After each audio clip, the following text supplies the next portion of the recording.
Hey Wolfpack, and welcome back. I hope you enjoyed yesterday's story. Today, we're reading 3 scary morgue encounters. But before we start, would you be interested in working in the funeral business? Comment down below why or why not. I'd love to hear it. So with that said, whether you're sitting around a campfire, on the night shift, or even laying in bed, let my voice soothe your nightmares.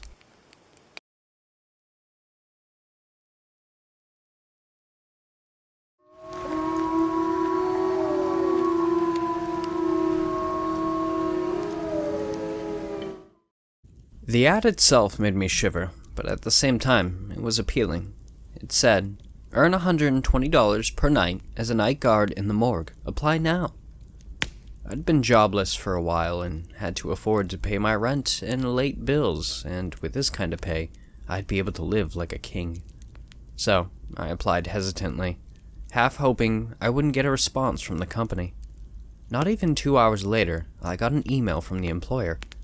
Thank you for applying to our position of night guard in the morgue. We are happy to inform you that your skills are suitable for our company and would hereby like to offer you a 1-year contract.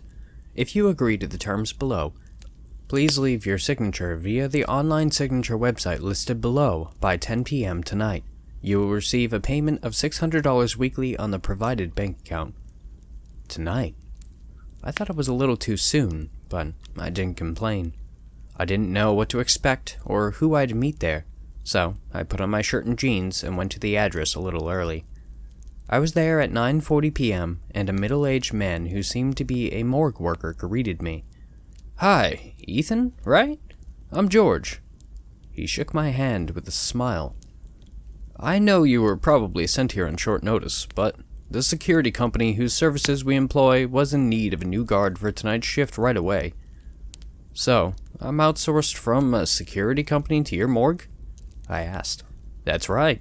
You work for an outsourcing security company, and from what I hear, they pay pretty well. So, who knows, you may get an even better position in the future." He winked.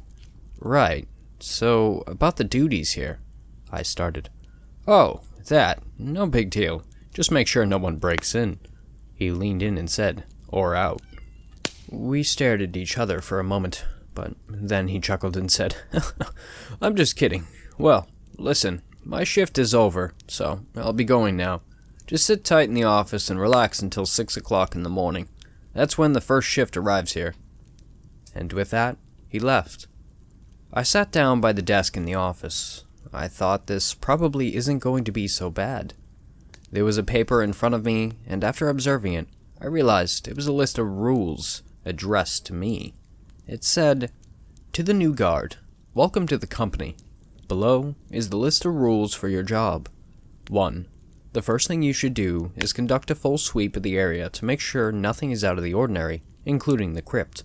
Important note, if any of the body chambers are pulled out in the crypt, push them back in. They should remain pushed in at all times. 2. After the sweep, you may remain in the office until the end of your shift.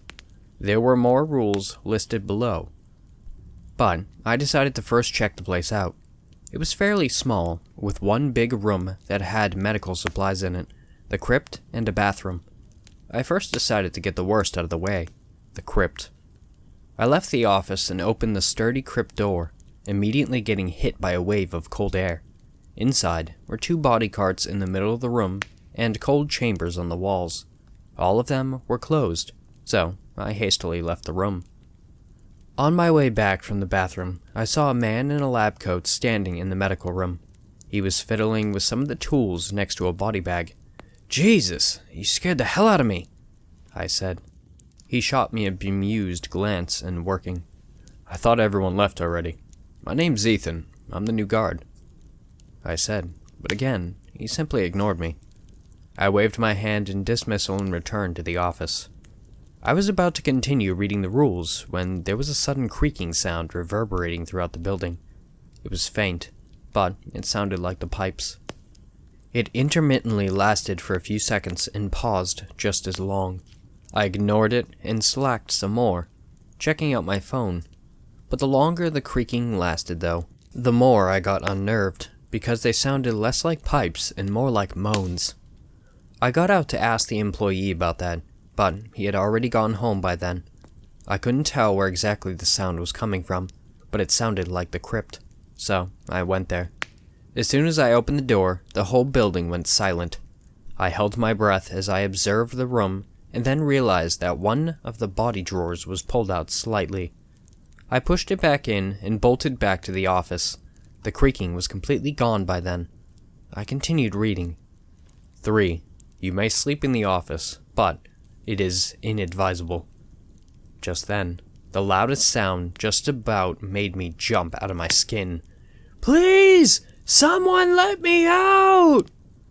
The voice cried from somewhere, and the pipes carried his voice. I stood up, heart racing. "Let me out! I can't breathe!" The voice repeated, now followed with a series of loud bangs. I opened the office door, and the screams were apparently coming from the crypt. I shuddered, but decided to open the door. "I'm not dead! This is a mistake! Someone!"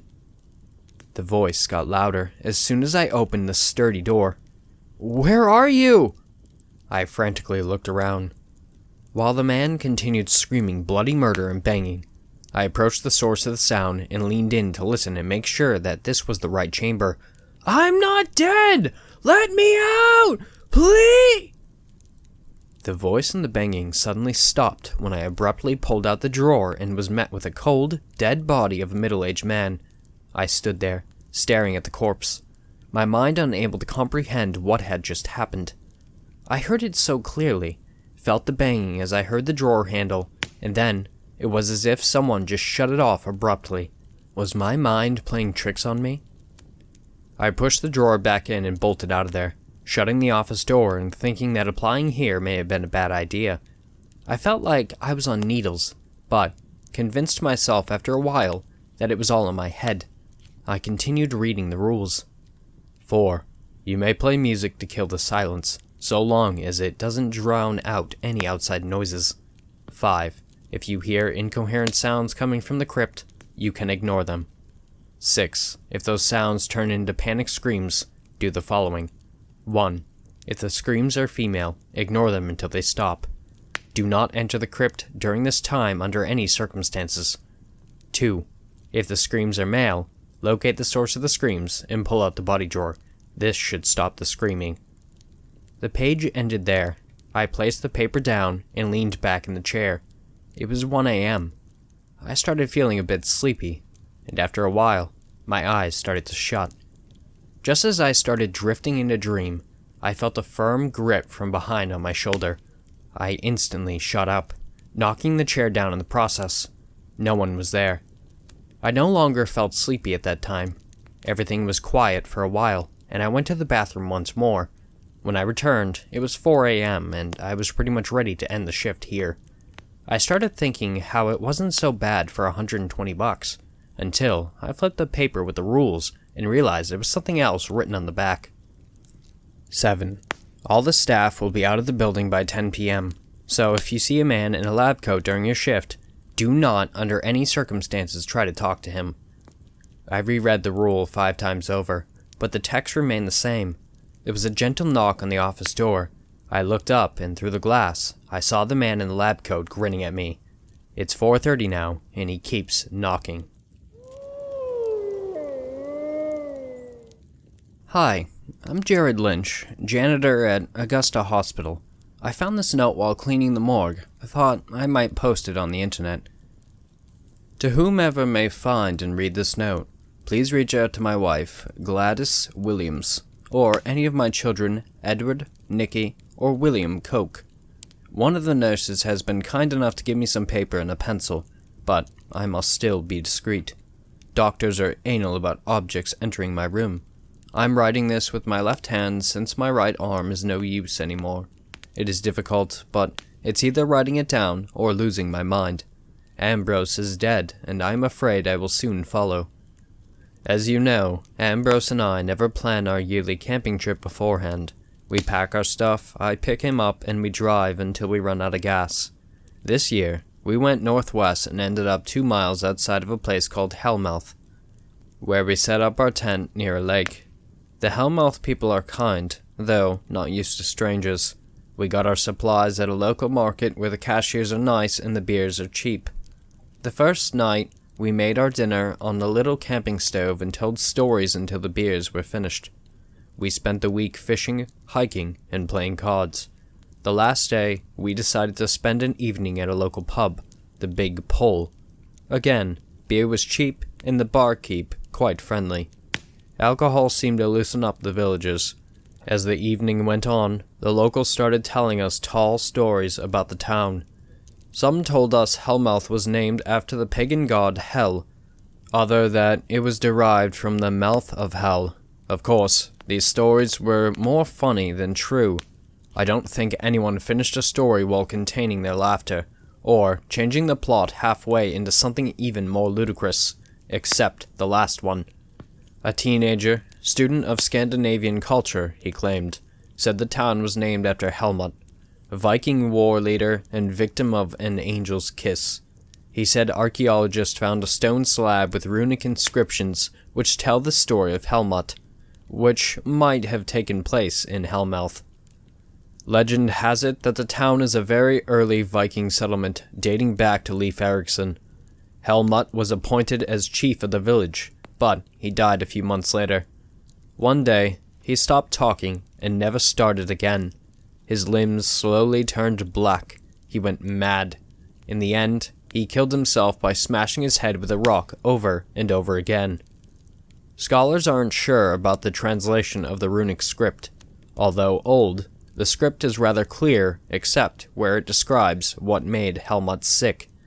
Helmut's health declined after he ate something bright, white, called an angel's kiss. According to the runes, that is either a fish, flower, or some sort of rock. It was a flower. Ambrose found it during one of our hikes days earlier. Of course, we didn't know at the time. It was a beautiful flower, bright white with blue at the edges. It gave a very strong smell of hazelnut and honey. We had never seen such things in our lives. Looking back, that flower is the only logical reason for what happened yesterday. Ambrose woke up before me. When I got out of the tent, he tried to greet me, and he failed. I remember the panic in his eyes. Sheer panic.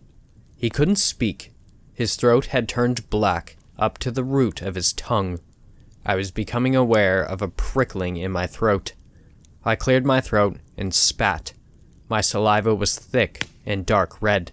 Whatever had happened to Ambrose was developing inside me, too. I thrusted my finger down my throat and made myself vomit. Black. All black. Inside me was a thick, black mess. I have no clear recollection of what I did next. I must have been on the verge of shock. We must have driven up to Hellmouth, because I remember trying to find a doctor there. As amiable they were in the pub, as scared they were then. You can't blame them. The black had reached Ambrose's mouth, and I was bleeding from the nose. It was no pretty sight. Someone must have called the hospital, since eventually 2 ambulances and the police car came bursting through the streets. People in those hazmat suits pulled us into an ambulance, while the police kept onlookers at bay. In the hospital, we were immediately put in quarantine.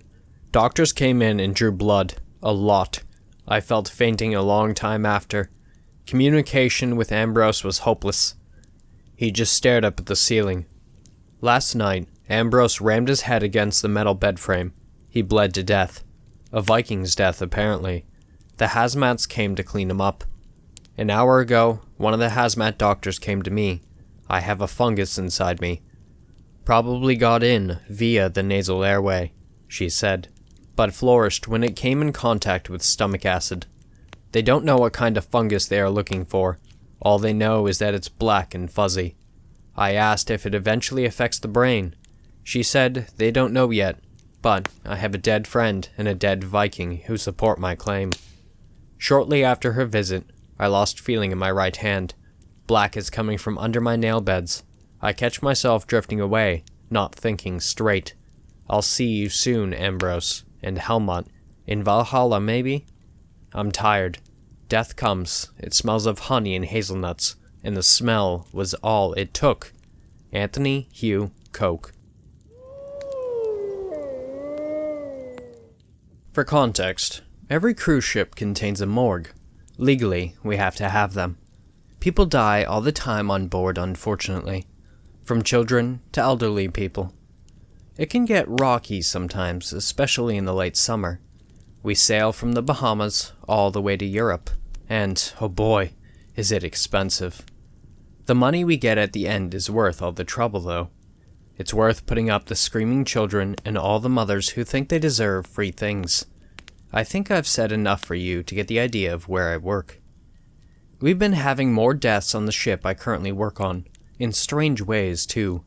Not the usual falling overboard and they don't know how to swim, or a dumbass jumping from one level to the bottom level.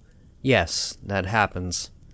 I don't even want to talk about how many times I've had to mop up blood because of a drunk frat boy trying to impress his friends. And after those events happen, we have to put them in body bags and send them to the morgue.